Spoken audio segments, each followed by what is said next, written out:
ఉన్న బంగారాన్ని విడిపించి ఆ రోజు ఆన్లైన్ రేటుకే మేము కొంటాం. Sharma gold company.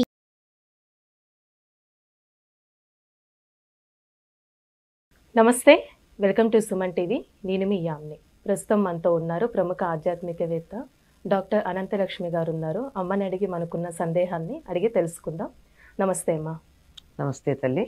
ఇప్పుడు మనం బయటికి వెళ్ళినప్పుడు రోడ్డు మీద కానీ ఎక్కడ ఏదైనా ప్లేస్లో మనకి చిల్లర డబ్బులు కానీ డబ్బులు ఇలా నోట్స్ పడిపోయి ఉంటాయి.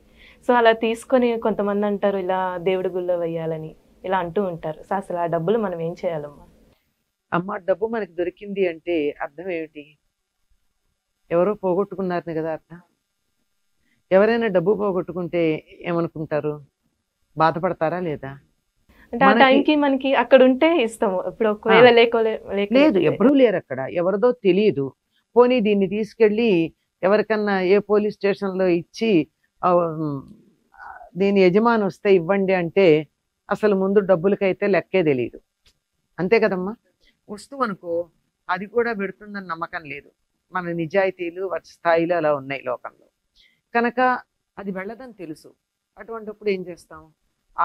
ఏదైతే మనకి దొరికిన డబ్బు కానీ ఓ బంగారపు గొలుసు, ఉంగరం లాంటివి దొరుకుతాయి కదా, అవి దొరికితే అవి మనకి దొరకటంతో పాటు అందులో ఉన్న బంగారం ఏదైతే ఉందో దాంతో పాటు ఇంకోటి ఏముంటుంది అంటే కోల్పోయినటువంటి వారి బాధ ఉంటుంది. ఎవరు పోగొట్టుకున్నారో వాళ్ళ బాధ ఉండదు, అందులో ఉంటుంది. ఆ బాధ మనం తీసుకోవాలా? ఏదో ఓ 100 రూపాయలు ఆశించి వాళ్ళు పడుతున్న బాధ అంతా మనం తీసుకుంటామా? లేదా బంగారం గొలుసు అనుకుందాం, 10,000 ఎంత ఉంటుందో, ఓ 50,000 ఉంటుందో, ఎంతో ఉంటుంది. ఓ 50,000 దొరికింది కదా అని సంతోషిస్తామా? 50,000 వర్త్ కష్టం అవతల వాడు ఏడుస్తుంటే ఆ ఉసురు పోసుకోవడానికి ఇష్టపడతామా? అందువల్ల అది మనకి అవసరం లేనిది. దాన్ని తీసుకుని వెళ్ళి ఏ దేవుడి గుళ్ళోనో ఇవ్వండి, లేదంటే ఏదైనా సత్కార్యాలు జరిగే చోట ఇవ్వండి. అన్నదానం చేస్తున్నారు, వెళ్ళి అక్కడ ఇవ్వండి. లేదా అన్నదానం చేస్తున్న చోటికి మీ దగ్గర 300 400 దొరికాయి అనుకోండి, ఒక 25 డజన్లు అరటిపళ్ళు కొనుక్కెళ్ళి ఇచ్చి అన్నదానం జరిగే చోట ఇచ్చేసేయండి. మళ్ళీ అది ఎక్కడ పడుతుందో ఆ సొమ్ము పులుసులో పడ్డట్టు అవుతుంది. హాయిగా మీ చేత్తో మీరు అక్కడ అరటిపళ్ళు తీసుకెళ్ళి పంచేసేయండి. కొని మీ చేత్తో పంచినా సరే, పంచమని వాళ్ళకి ఇచ్చినా సరే. ఉదాహరణకి అరటిపండు అని చెప్పా, ఇంకో పండైనా పంచవచ్చు, ఇంకోటి ఒక స్వీట్ అయినా తీసుకెళ్ళి పంచవచ్చు. అట్లా 10 మందికి దాన్ని ఇచ్చేసినట్టయితే ఎప్పుడైతే మీకు దొరికినటువంటి డబ్బుతో పాటు వారి బాధ మిళితమయ్యిందో మీరు ఉదారంగా ఇచ్చేటప్పటికి ఆ బాధ కాస్త క్షాళనం అయిపోతుంది. ఈ సొమ్ము ఎవరిదో వాళ్ళకి కొంత పుణ్యం లభిస్తుంది. డబ్బు రూపంలో పోయినా వాళ్ళకి పుణ్య రూపంలో లభిస్తుంది. బానే ఉంది. ఇంకా చిల్లర నాణ్యాలు అన్నారు. చిల్లర నాణ్యాలు వీలైనంత వరకు రోడ్డు మీద కనపడితే తీసుకోకండి, అస్సలు ముట్టవద్దు వాటిని. ఎందుకు అంటే ఈ చిల్లర నాణ్యాలు ఎందుకుంటే, అసలు చిల్లర నాణ్యాలు లోకంలో వ్యాప్తిలోనే తక్కువ ఉన్నాయి. అయినా ఇక్కడ ఎందుకున్నాయి?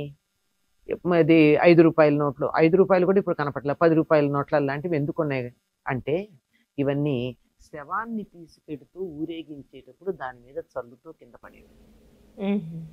గమనించండి, అది అలాంటివి కనపడినటువంటి చోట 1-2 కనిపించాయా? పక్కన ఎక్కడన్నా మరమరాలు లాంటివి అట్లాంటివి ఏమన్నా కనిపించాయా? కనపడిందంటే డెఫినెట్లీ ఇంకా నిస్సందేహంగా అది శవం మీద పడి చల్లినటువంటి వాటిగా గుర్తించండి. అందుకని వీలైనంత వరకు మనకి ఏదైనా సొమ్ము, అది నాణ్యాలు తక్కువ అనుకోండి, ఇప్పుడు 10 రూపాయల నోట్లు అది మినిమం అదే కదా, అట్లాంటివి కనపడినట్టయితే దాని వెనకాల ఏముందో మనకెందుకు వచ్చింది? దీంతో మనం భవనాలు కట్టాం, కోటీశ్వర్లం కాము. కానీ దాని వెనక ఉన్నటువంటి నెగిటివిటీ ఏదన్నా ఉంటే అది మనకు వస్తే ప్రమాదం గనక వాటిని తీసుకోకుండా, లేదు ఇంకోళ్ళు తొక్కుతారేమో ఎందుకు వచ్చింది, అసలైనటువంటి వాళ్ళకి తగిన పుణ్యం లభిస్తుందో లేదో తర్వాత వచ్చేవాళ్ళు దీన్ని తీసుకుంటే ఎందుకు వచ్చింది అని చెప్పి ఈ దేవాలయంలో మనమే ఇవ్వడం శ్రేష్టమైనటువంటి. చాలా చక్కగా తెలియజేశారమ్మా, ధన్యవాదాలు. ఎవరో పోగొట్టుకున్నారని కదా అర్థం. ఎవరైనా డబ్బు పోగొట్టుకుంటే ఏమనుకుంటారు? బాధపడతారా లేదా? అంటే ఆ టైంకి మనకి అక్కడ ఉంటే ఇస్తాము. ఇప్పుడు ఒకవేళ లేదు, ఎవరూ లేరు అక్కడ, ఎవరిదో తెలియదు. పోనీ దీన్ని తీసుకెళ్ళి ఎవరికన్నా ఏ పోలీస్ స్టేషన్లో ఇచ్చి దీని యజమాని వస్తే ఇవ్వండి అంటే అసలు ముందు డబ్బులకైతే లెక్కే తెలియదు. అంతే కదమ్మా. వస్తువు అనుకో, అది కూడా పెడుతుందని నమ్మకం లేదు. మన నిజాయితీలు వాటి స్థాయిలో అలా ఉన్నాయి లోకంలో. కనుక అది వెళ్ళదని తెలుసు. అటువంటిప్పుడు ఏం చేస్తాం? ఆ ఏదైతే మనకి దొరికిన డబ్బు కానీ ఓ బంగారపు గొలుసు ఉంగరం లాంటివి దొరుకుతాయి కదా, అవి దొరికితే అవి మనకి దొరకటంతో పాటు అందులో ఉన్న బంగారం ఏదైతే ఉందో దాంతో పాటు ఇంకోటి ఏముంటుంది అంటే కోల్పోయినటువంటి వారి బాధ ఉంటుంది. ఎవరు పోగొట్టుకున్నారో వాళ్ళ బాధ ఉండదు అందులో ఉంటుంది. ఆ బాధ మనం తీసుకోవాలా? వద్దు. ఏదో ఓ 100 రూపాయలు ఆశించి వాళ్ళు పడుతున్న బాధ అంతా మనం తీసుకుంటామా? లేదా బంగారం గొలుసు అనుకుందాం, 10,000 ఎంత ఉంటుందో, ఓ 50,000 ఉంటుందో, ఎంతో ఉంటుంది. ఓ 50,000 దొరికింది కదా అని సంతోషిస్తామా? 50,000 వర్త్ కష్టం అవతల వాడు ఏడుస్తుంటే ఆ ఉసురు పోసుకోవడానికి ఇష్టపడతామా?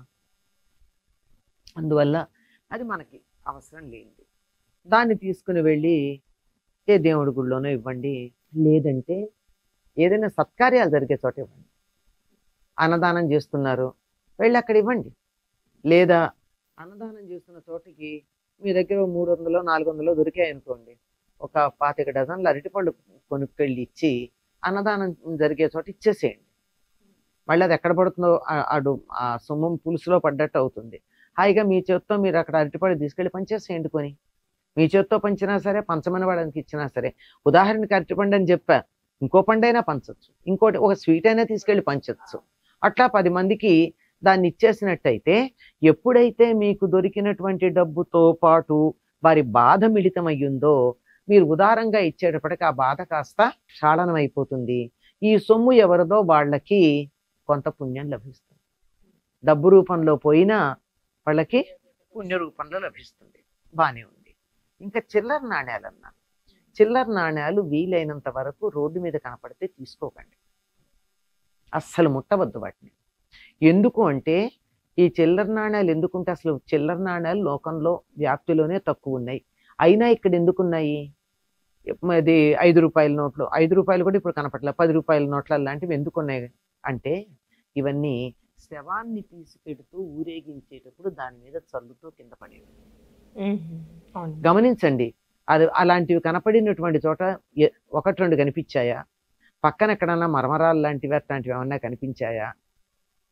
కనపడిందంటే డెఫినెట్లీ ఇంకా నిస్సందేహంగా అది శవం మీద పడి చల్లినటువంటి వాటిగా గుర్తించండి.